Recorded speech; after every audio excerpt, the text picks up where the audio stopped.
Assalamualaikum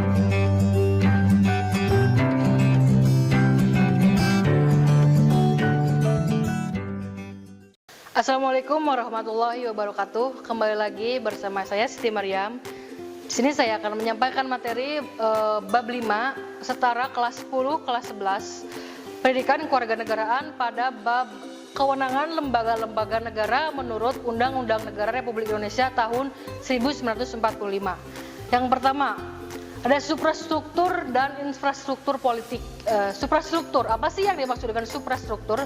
Sistem politik itu terdiri dari dua kata yang memiliki pengertian sistem dan politik. Sistem adalah suatu kesatuan dari unsur pembentuknya yang saling terjalin oleh satu hubungan yang fungsional. Kemudian ada politik. Politik dalam bahasa Arab diartikan sebagai sias yang berarti strategi. Nah, jika kedudukan tersebut disatukan, maka apakah sebenarnya makna sistem politik?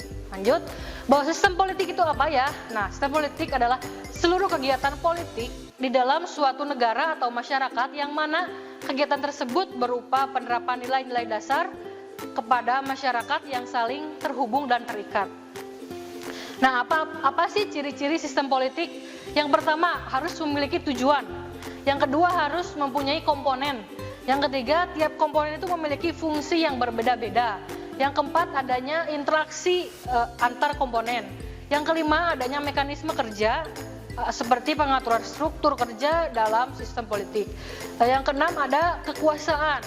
Nah, untuk mengatur komponen baik dalam maupun di luar sistem, tiap komponen itu memiliki kekuasaan, namun tingkatannya itu berbeda-beda. Nah, yang ketujuh, adanya kebudayaan politik. Nah, terdapat prinsip-prinsip pemikiran sebagai acuan dalam pembangunan sistem tersebut.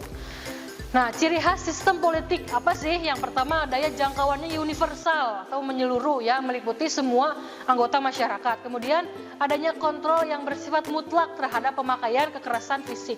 Kemudian ada hak membuat keputusan-keputusan yang mengikat dan diterima secara sah. Yang keempat, ada keputusan yang bersifat otoritatif, artinya mempunyai kekuatan legalitas dan kerelaan yang besar. Nah, di sini ada infrastruktur. Infrastruktur politik itu adalah kelompok-kelompok yang kekuatan politik dalam masyarakatnya itu berpartisipasi secara aktif. Nah, ada 4 kekuatan infrastruktur politik. Yang pertama ada partai politik. Nah, partai politik yang mana kita ketahui merupakan organisasi politik yang dibentuk oleh sekelompok warga negara Indonesia atas dasar persamaan kehendak dan cita-cita, contohnya Partai Nasdem, Partai Gerindra, PKS, PAN, PKB, P3 dan sebagainya. Kemudian kelompok kepentingan atau interest group. Nah, di sini ada terjadinya kelompok yang mempunyai kepentingan terhadap kebijakan politik negara, contohnya seperti elit-elit politik, pembayar pajak, serikat dagang, serikat buruh, lembaga swadaya masyarakat dan sebagainya. Yang ketiga ada kelompok penekan atau pressure group. Nah, di sini ada kelompok yang bertujuan untuk memperjuangkan keputusan politik berupa undang-undang atau kebijakan publik yang dikeluarkan oleh pemerintah sesuai dengan keinginan kelompok. Contohnya kelompok yang melakukan demonstrasi atau aksi mogok dan sebagainya. Kemudian yang terakhir ada media komunikasi politiknya, sarana atau alat komunikasi politik dalam proses penyampaian informasi dan pendapat politik secara tidak langsung. Contohnya seperti media cetak seperti koran, majalah, buletin, brosur, tabloid, internet dan sebagainya. Juga media elektronik seperti televisi, radio, internet dan semacamnya. Kemudian ada lembaga-lembaga negara menurut Republik Indonesia. Menurut Undang-Undang Republik Indonesia tahun 1945. Nah, Undang-Undang Dasar Negara Republik Indonesia tahun 1945 sebagai konstitusi warga Indonesia untuk mengatur keberadaan lembaga-lembaga negara mulai dari tugas, fungsi, wewenang sampai pada susunan dan kedudukannya. Nah, aturan dalam konstitusi ini dijabarkan oleh undang-undang yang itu pertama Undang-Undang Nomor 42 tahun 2014 tentang MPR, DPR, DPD dan DPRD. Kemudian Undang-Undang Nomor 3 tahun 2009 tentang MA, kemudian Undang-Undang Nomor 4 tahun 2014 tentang MK, Undang-Undang Nomor 18 tahun 2001 tentang KY, dan Undang-Undang Nomor 15 tahun 2004 tentang BPK. Nah, kekuatan suprastruktur politik di Indonesia. Nah, kekuatan suprastruktur politik yang tergolong dalam lembaga tinggi negara Indonesia itu yang pertama ada Majelis Permusyawaratan Rakyat atau MPR, kemudian ada DPR, Dewan Perwakilan Rakyat, ada Dewan Perwakilan Daerah, Presiden dan Wakil Presiden, Mahkamah Agung, Mahkamah Konstitusi, Komisi Yudisial, dan Badan Pemeriksa Keuangan. Nah, kemudian ada tata kelola materi pemerintahan yang baik. Yang pertama itu apa sih good governance atau pemerintahan yang baik? Nah, menurut World Bank, good governance atau tata kelola pemerintahan yang baik adalah penyelenggaraan manajemen pembangunan yang solid dan bertanggung jawab yang sejalan dengan prinsip-prinsip demokrasi dengan pasar yang efisien. Pengindahan salah alokasi investasi dan pencegahan korupsi baik secara politik maupun administratif, menjanjikan disiplin anggaran serta penciptaan legal and political framework bagi tumbuhnya aktivitas usaha. Nah, ada 3 unsur pokok sinergis. Yang pertama unsur pemerintah yang dipercaya menangani administrasi negara pada satu periode tertentu.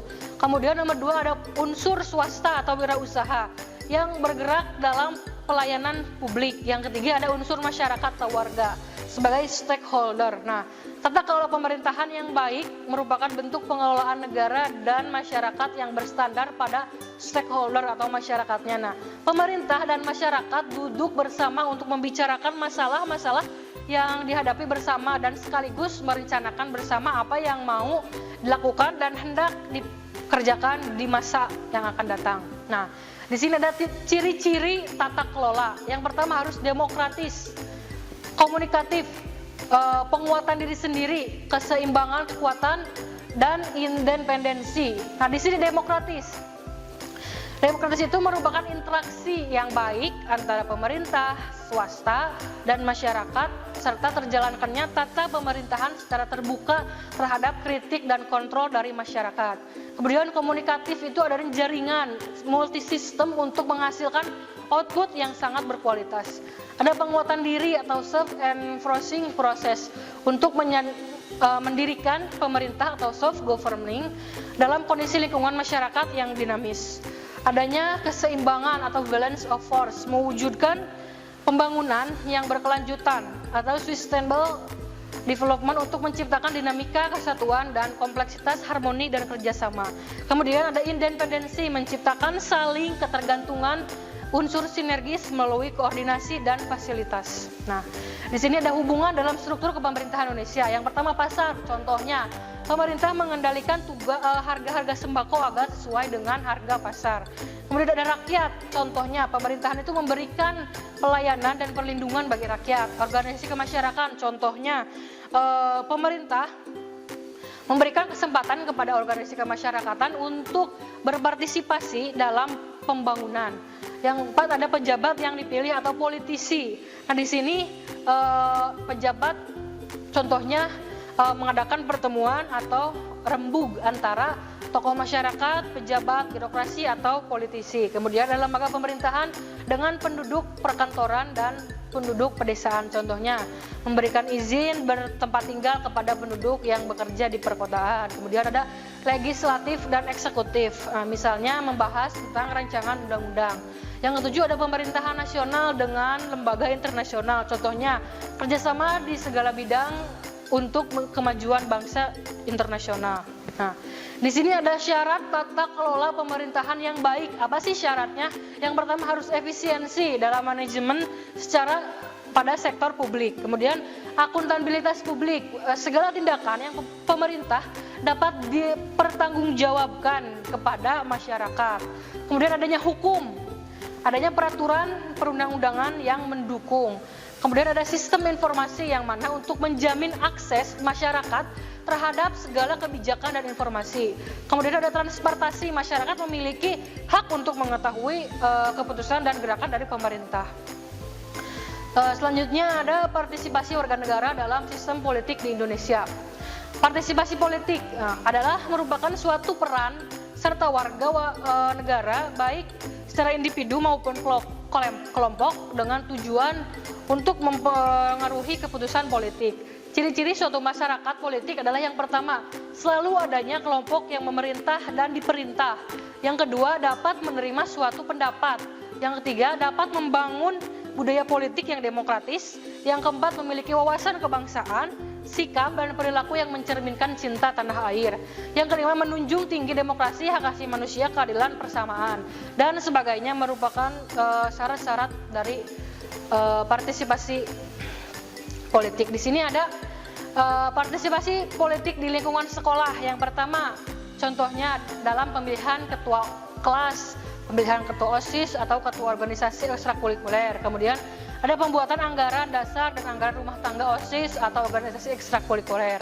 Kemudian ada forum-forum diskusi atau musyawarah yang diselenggarakan di sekolah dengan ketentuan yang pertama Pancasila, yang kedua Undang-Undang Republik Indonesia tahun 1945. Yang ketiga ada Undang-Undang Republik Indonesia nomor 9 tahun 1998 tentang kemerdekaan menyampaikan pendapat di muka umum, dan yang keempat tata tertib siswa dan sebagainya. Selanjutnya, contoh partisipasi di lingkungan masyarakat. Yang pertama ada forum warga, ada pemilihan ketua RW, ketua RT, kepala desa, ketua organisasi, lurah, dan sebagainya. Kemudian ada pembuatan aturan yang merupakan anggaran dasar dan anggaran rumah tangga bagi organisasi masyarakat seperti koperasi, RT RW, lembaga masyarakat, dan sebagainya. Ketentuannya pertama harus menyampaikan ketentuan. Yang pertama harus Pancasila dan Undang-Undang Dasar 1945. Peraturan perundang-undangan yang terkait misalnya Undang-Undang HAM, Undang-Undang Partai Politik, dan sebagainya. Kemudian ada peraturan yang berlaku khusus di lingkungan setempat seperti peraturan RT, peraturan RW, dan peraturan desa, dan sebagainya. Kemudian norma-norma sosial yang berlaku di tempat daerah tersebut. Nah, sekarang contoh partisipasi di lingkungan negara. Yang pertama, pemilihan umum untuk memilih anggota legislatif dan presiden. Kemudian pemilihan kepala daerah secara langsung. Kemudian ada aksi demonstrasi yang tertib, damai, dan santun. Ketentuannya tetap. Pertama, Pancasila, Undang-Undang 1945. Yang tambahannya ada undang-undang seperti Undang-Undang nomor 8 tahun 2015 tentang perubahan atas Undang-Undang nomor 1 tahun 2012, peraturan pemerintahan, keputusan presiden, dan peraturan daerah. Nah, itu yang bisa saya sampaikan. Kurang lebihnya saya mohon maaf. Terima kasih. Assalamualaikum warahmatullahi wabarakatuh. Kunjungi sosial media lainnya seperti website kami di pkbmalkata.com, Facebook PKB Malkata Mananjaya, Instagram PKB Malkata _official. Dan terima kasih telah klik video ini. Jangan lupa like, comment, share, and subscribe untuk menunjukkan dukungan kamu terhadap channel ini. Enjoy the video, PKB Malkata.